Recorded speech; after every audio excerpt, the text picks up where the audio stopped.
ಸ್ವಲ್ಪ ಸಡನ್ ಆಗಿ ಅಮೌಂಟ್ ಬೇಕಿತ್ತು. ಸೊ ಅದು ನೆನೆಸ್ಕೊಳ್ತಾ ಇದ್ವಿ, ಅದು ಯಾವ ರೀತಿ ಬಂತು ಅಂತ ಹೇಳೋಕ್ಕಾಗಿಲ್ಲ. ಇವತ್ತಿಗೆ ನನಗೆ 15 ವೀಕ್ಸ್ ಕಂಪ್ಲೀಟ್ ಆಯಿತು.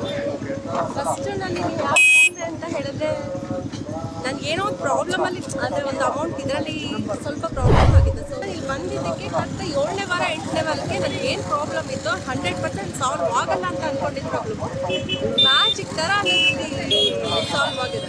ಯಾರು ಕಷ್ಟದಲ್ಲಿದ್ದಾರೋ, ಯಾರಿಗೆ ಪ್ರಾಬ್ಲಮ್ಸ್ ಇದೆಯೋ, ಯಾರಿಗೆ ದುಡ್ಡಿನ ಪ್ರಾಬ್ಲಮ್ಸ್ ಇದೆಯೋ, ಫೈನಾನ್ಸ್ ಪ್ರಾಬ್ಲಮ್ಸ್ ಇದೆಯೋ, ಎಷ್ಟೋ ಜನ ಕೆಲಸ ಮಾಡ್ಕೊಂಡು ಬರ್ತಾರೆ, ಎಷ್ಟೋ ಮಕ್ಕಳು ಜಾಬ್ಗೋಸ್ಕರ ಓಡಾಡ್ತಾ ಇದ್ದಾರೆ, ಎಷ್ಟೋ ಹುಡುಗಿರು ಮದುವೆಗೋಸ್ಕರ ಓಡಾಡ್ತಾ ಇದ್ದಾರೆ, ಎಷ್ಟೋ ತಾಯ್ತಂದ್ರೆ ಮಕ್ಕಳಿಗೋಸ್ಕರ ಓಡಾಡ್ತಾ ಇದ್ದಾರೆ. ಇಲ್ಲಿ ಪ್ರತಿಯೊಬ್ಬರಿಗೆ ಆನ್ಸರ್ ಸಿಕ್ಕಿದೆ. ಈಗ ನನ್ಕಿಂತ ಸೀನಿಯರ್ ಎಷ್ಟು ಜನ ಬಂದು ನಾನು ಕೇಳಿದ್ದು, ಎಲ್ರಿಗೂ ಪ್ರತಿಯೊಬ್ಬರಿಗೆ ಆನ್ಸರ್ ಸಿಕ್ಕಿದೆ. ರಾಯರಿದೆ ಕೆಂಗೇರಿಯಿಂದ ಸರ್ ಬರ್ತಾ ಇರೋದು. ಕೆಂಗೇರಿಯಿಂದ ಬರ್ತಾ ಇರೋದು 5-6 ವರ್ಷದಿಂದ ಬರ್ತಾ ಇದ್ದೀನಿ. 50% ಎಲ್ಲ ಒಳ್ಳೇದಾಗಿದೆ. ಸ್ವಲ್ಪ ಮನೇಲಿ ಏನು ಪ್ರಾಬ್ಲಮ್ ಇತ್ತು, ಒಳ್ಳೇದಾಗಿದೆ. 50% ಇದೆ. ನೋಡೋಣ ಎಷ್ಟು ದಿನ ಬರ್ತೀನೋ ಅಷ್ಟು ದಿನ ಬರ್ತೀನಿ. ಎಲ್ಲ ಒಳ್ಳೇದಾದ್ಮೇಲೆ ಕಂಟಿನ್ಯೂಸ್ ಆಗಿ ಬರ್ತೀನಿ. ಪರ್ಸ್ನಲ್ ಅದು ಸಂಕಲ್ಪ ಮಾಡ್ಕೊಂಡಿರೋದು ಶೇರ್ ಮಾಡೋಕ್ಕಿಲ್ಲ. ಮನೇಲಿ ಸ್ವಲ್ಪ ಅಮೌಂಟ್ ಬಗ್ಗೆ ಸ್ವಲ್ಪ ತೊಂದರೆ ಆಗಿತ್ತು, ಯಾರಿಗೋ ಸ್ವಲ್ಪ ಅಮೌಂಟ್ ಮಾಡಿದ್ದಾಗಿತ್ತು. ಸೊ ರಾಯರ್ ಸಂಕಲ್ಪ ಮಾಡ್ಕೊಂಡಿದ್ದೀನಿ. 50% ಜೊತೆಗಿದೆ, ಇನ್ನು 50% ಇದೆ. ಬರ್ತಾ ಇದ್ದೀನಿ, ಒಳ್ಳೇದಾಗುತ್ತೆ. ರಿಕವರಿ ಅಂದರೆ ಸ್ವಲ್ಪ ಕಾಲ್ಸ್ ಎಲ್ಲ ಏನು ರಿಸೀವ್ ಮಾಡ್ತಾ ಇರಲಿಲ್ಲ, ಅಮೌಂಟ್ ಪೇ ಮಾಡಿದ್ದು. ಇವಾಗ ಸ್ವಲ್ಪ ಕಾಲ್ ರಿಸೀವ್ ಮಾಡಿ ಅವ್ರ ಕಡೆಯಿಂದ ನಮ್ಗೆ ರೆಸ್ಪಾನ್ಸ್ ಸಿಗ್ತಾ ಇದೆ. ಸೊ ಅದು ಸ್ವಲ್ಪ ಸಡನ್ ಆಗಿ ಅಮೌಂಟ್ ಬೇಕಿತ್ತು.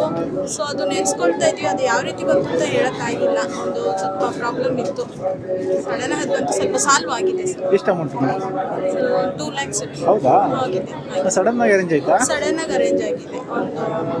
ಇವತ್ತು ನೆನೆಸ್ಕೊಂಡಿದ್ದು ಇನ್ನು 1 ವೀಕಲ್ಲಿ ಅರೇಂಜ್ ಆಗಿದೆ. ಅದು ಸ್ವಲ್ಪ ಪ್ರಾಬ್ಲಮ್ ಸಾಲ್ವ್ ಆಗಿದೆ.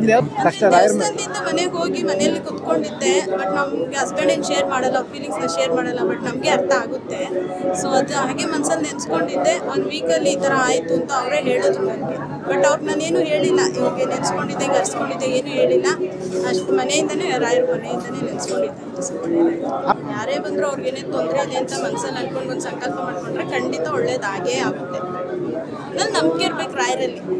ರಾಯರ್ ಇದ್ದಾರೆ, ನನ್ನ ಪರವಾಗಿ ರಾಯರ್ ಇದ್ದಾರೆ ಸರ್. ಈಗಲೂ ನನ್ನ ಜೊತೇಲಿ ಇದ್ದಾರೆ ರಾಯರು.